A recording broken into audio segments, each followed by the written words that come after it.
John Lloyd Cruz, umamin na.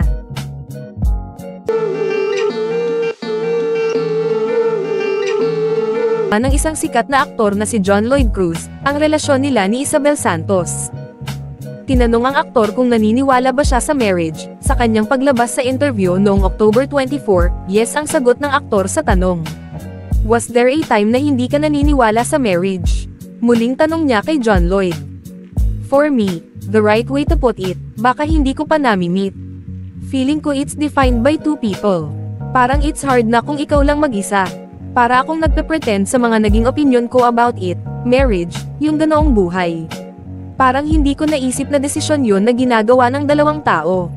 So it's either hindi mo pa siya nami-meet or na-meet mo na and it didn't work, pagbabahagi ni John Lloyd.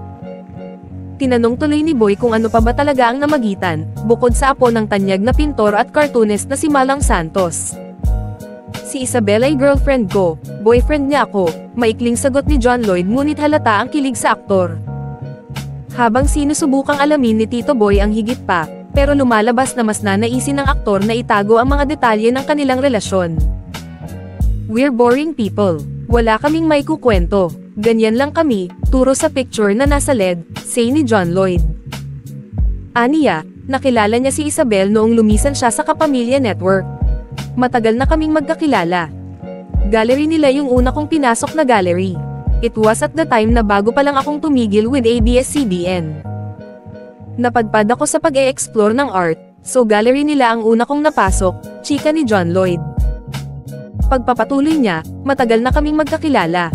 We were talking before pero hindi nag-evolve into something ideal for us at that time at mula noon. Present na siya sa buhay ko.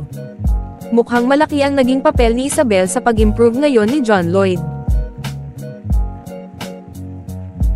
Huwag kalimutang i-like ang video na ito at mag-subscribe sa aking channel.